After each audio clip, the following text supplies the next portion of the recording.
परम पवित्र भगवा ध्वज और इस कार्यक्रम के हमारे मंच पर विराजमान अतिथि और इस उत्सव में सभी आदरणीय स्वयंसेवक कार्यकर्ता बंधु, आज हम विजयादशमी उत्सव मनाने के लिए पल्लू मंडल के कार्यकर्ता सभी यहाँ पर विराजमान हैं।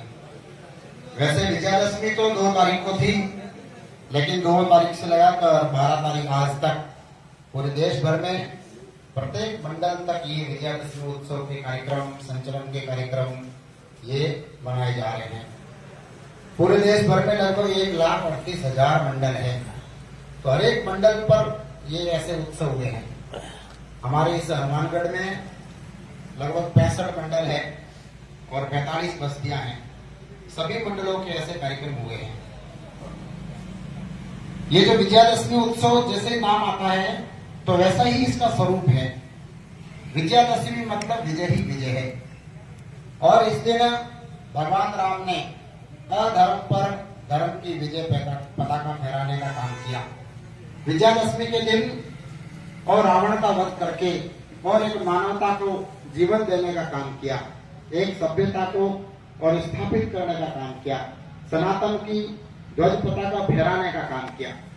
विजयादशमी से पहले 9 दिन तक यहाँ का सनातन समाज नवरात्रा मनाता है।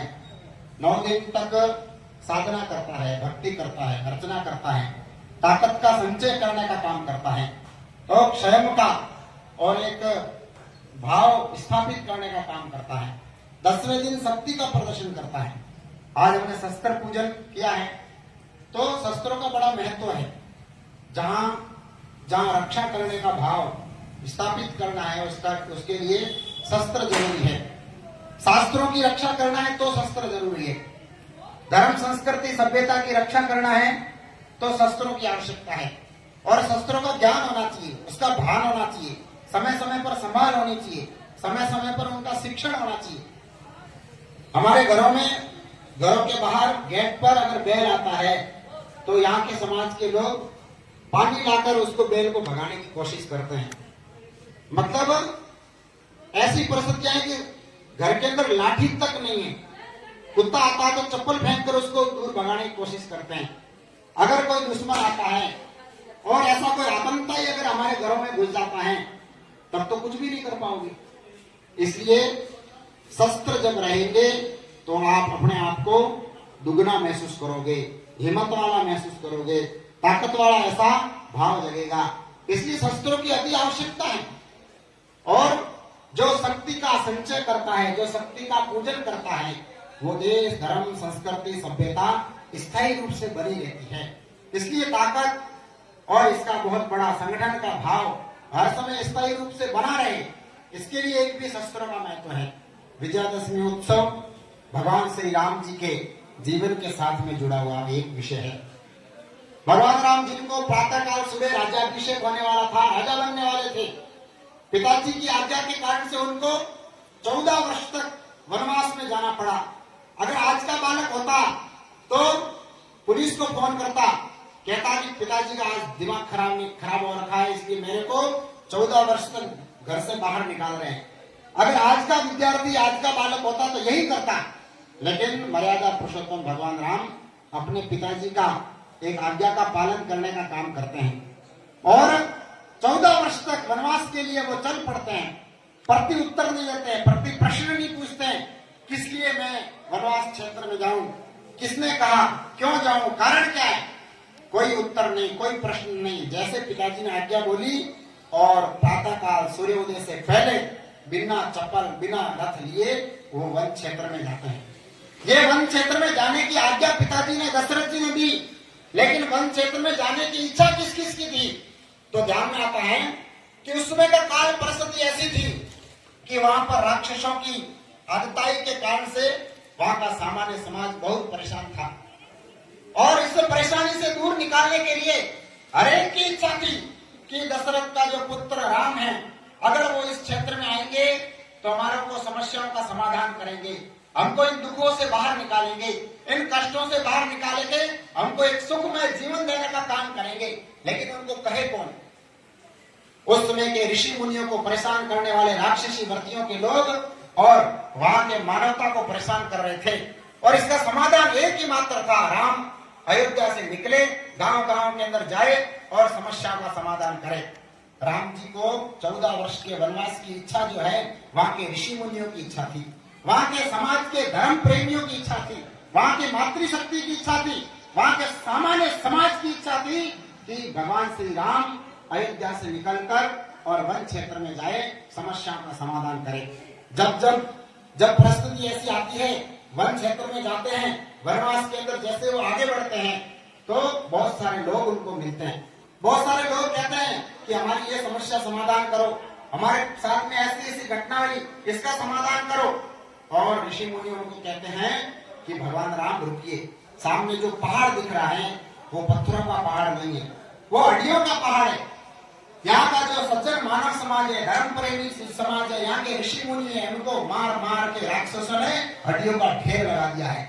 आप देखिए कितना सारा कष्ट झेला होगा यहाँ के समाज ने, कितना सारे धर्म प्रेमी, कितने सारे और यहाँ के सज्जन लोगों को मार मार के हड्डियों का ढेर बना दिया है।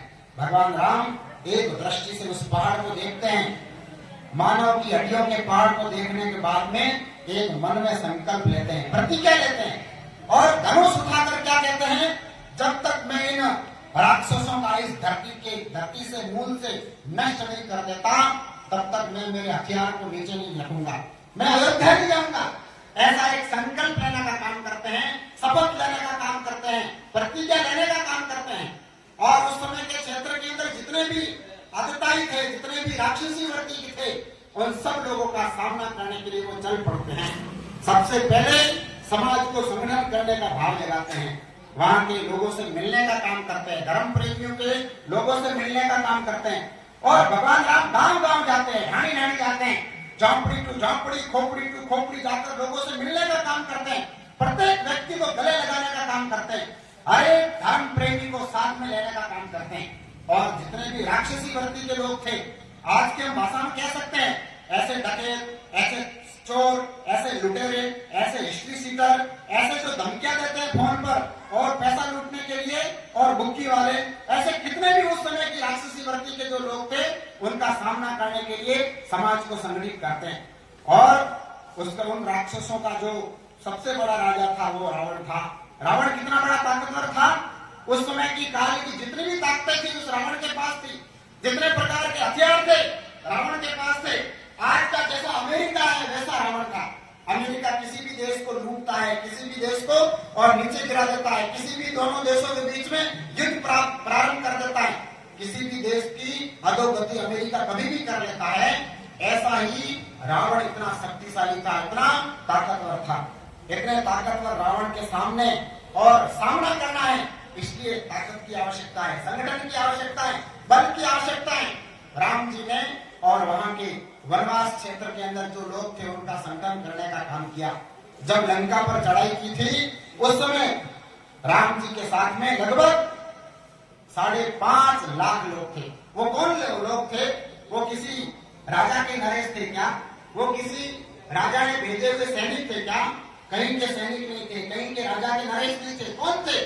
वो सामान्य और गांव में खेती करने वाले लोग थे, सामान्य गांव में रहने वाले मजदूर लोग थे, सामान्य गांव में रहने वाले ऐसे सामान्य परिवारों के लोग थे जो धर्म के मार्ग पर चल रहे थे, जो राष्ट्र को और अच्छा बनाने के लिए चल रहे थे, जो मानवता को बचाने के लिए चल रहे थे, जो राम जी के साथ में कंधा से कंधा मिलाकर और इस युद्ध के लिए अपनी भूमिका निश्चित करने वाले थे।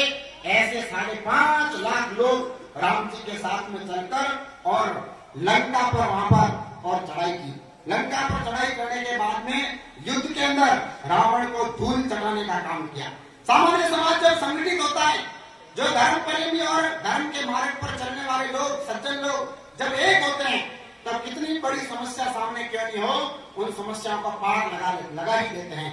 तो ध्यान में आता है कि भगवान राम ने जैसे और इतनी बड़ी समस्या का समाधान करने के बाद में वापस जब अयोध्या आए, अयोध्या आने के बाद में उन्होंने देखा कि 14 वर्षों के बाद में राज्य किसने किया, तो ध्यान में आता है कि जिनको राज्य मिला था भरत जी को, भरत जी ने राज्य नहीं किया। उनकी खड़ाऊ में, राम जी की खड़ाऊ उस सिंहासन पर थी, आज का जमाने में किसी भाई को और वनवास पर जाना पड़े और दूसरे भाई को कोई और व्यवसाय मिल जाए, कोई उद्योग मिल जाए, कोई संपत्ति मिल जाए, कोई ऐसा कर सकता है क्या? अपन कल्पना भी नहीं कर सकते। स्वार्थ से पूरा परिवार दूर है। त्याग भावना कितनी, भाई के प्रति कितना भाव। 14 वर्षों तक भरत भी एक जंगल के अंदर झोपड़ी बनाकर रहते हैं।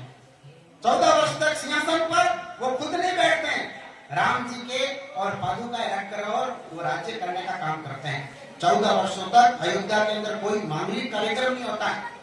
अयोध्या के जितने भी लोग हैं वो एक इस कल्पना में रहते हैं कि शोक में रहते हैं कि राम जी वनवास में गए हुए हैं, वो जब वापस आएंगे तब हमारे इस अयोध्या के अंदर मांगलिक कार्यक्रम होंगे, अच्छे कार्यक्रम होंगे, शुभ कार्यक्रम होंगे। कितनी बड़ी एक साधना की है अयोध्या के लोगों ने, कितना बड़ा संयम रखा है, कितना बड़ा धैर्य रखा है। ये जो धैर्य है, ये जो संयम है, ये जो उनके जीवन की जो मार्गदर्शन करने वाला और ऐसा जो वहां का समाज है, उनसे हमको आज सीखना चाहिए। राम जी के बारे में सीखना चाहिए, भरत जी से सीखना चाहिए। कैसे कैसे लोग जिन्होंने अपनी भूमिका निश्चित की है, भूमिका निभाने का काम किया है, निस्वार्थ भाव से उन्होंने अपने जीवन को स्थापित किया। एक ही कल्पना कि हम हमारे धर्म, संस्कृति, सभ्यता को जीवित रखने के लिए हर एक व्यक्ति ने कष्ट झेलने का काम किया है। ध्यान में आता है कि आज लाखों वर्षों बाद में भी राम जी आज हरेक के मन में स्थापित है, हरेक के हृदय के अंदर स्थापित है। उसका कारण है कि उनका त्याग, उनका मर्यादित जीवन और उनके और किए कार्य के बाद में जो परिणाम आया, लाखों वर्षों तक उस समाज को जो राम राज्य मिला, जिस राज्य के अंदर कोई कष्ट में नहीं है, जिस राज्य के अंदर कोई दुखी नहीं है, जिस राज्य के अंदर कोई पीड़ा में नहीं है, प्रत्येक जीव वहां पर सुखी है। ये जो कल्पना थी राम राज्य की, इस कल्पना के कारण से आज हम लाखों वर्षों बाद भी राम जी को याद करते हैं, उनके जीवन का स्मरण करते हैं, उनको धारने का हम काम करते हैं। मेरा एक मानना है कि हमारे जितने भी आराध्य हुए हैं, जिन्होंने इस समाज के लिए कार्य किया है, उनके बारे में सीखने की आवश्यकता है। हमारा मन भी ऐसा राम जी जैसा बनना चाहिए, ऐसा हमारा मन भी अयोध्या जैसा बनना चाहिए। हम हमारे जीवन में भी और ऐसे सामाजिक काम करें, ऐसे आसपास के क्षेत्र में समाज के लिए काम करें, हमारा जीवन इस राष्ट्र के लिए लगे, इस धर्म और संस्कृति के लिए लगे। इसके लिए हमको और प्रेरणा लेने की आवश्यकता है। आज के दिन विजयादशमी के दिन और संघ को भी 100 वर्ष हो रहे हैं। पिछले 100 वर्षों में जो प्रारंभ हुआ संघ का कार्य, एक ही भावना, भारत माता की जय करने के लिए हर एक घर के अंदर, हर एक गांव के अंदर ऐसे लोग तैयार होने चाहिए जो राष्ट्र के लिए काम करें, निस्वार्थ भाव से सेवा के लिए काम करें और देश की साधना ही हमारी साधना, ऐसा भाव रखते हुए काम करें। डॉक्टर हेडगेवार जी ने 1925 में नागपुर के अंदर इस संघ रूपी बीज का बीजारोपण किया। क्या कल्पना थी कि हमारा देश अगर मजबूत बनेगा, यहाँ के लोग जब संगठित होंगे, यहाँ के प्रत्येक व्यक्ति में देशभक्ति जगेगी, तो आने वाले समय में हमारा देश और प्रगति करेगा और आने वाले समय में हमारे देश को कोई गुलाम नहीं कर पाएगा। ये निश्चित और पक्की गारंटी है कि हमारा देश मजबूत बनेगा तो किसी की हिम्मत नहीं है कि यहाँ पर कोई आकर और हमको और भ्रमित करके कोई राज कर पाए। इसलिए डॉक्टर हेडगेवार जी ने और ये यात्रा प्रारंभ की नागपुर के अंदर। उन्होंने 15 वर्ष तक काम किया। वहां के समाज के विद्यार्थियों के बीच में उनको बुलाना, उनको अच्छे से संस्कार देना और विद्यार्थियों को शाखा में लाना, देश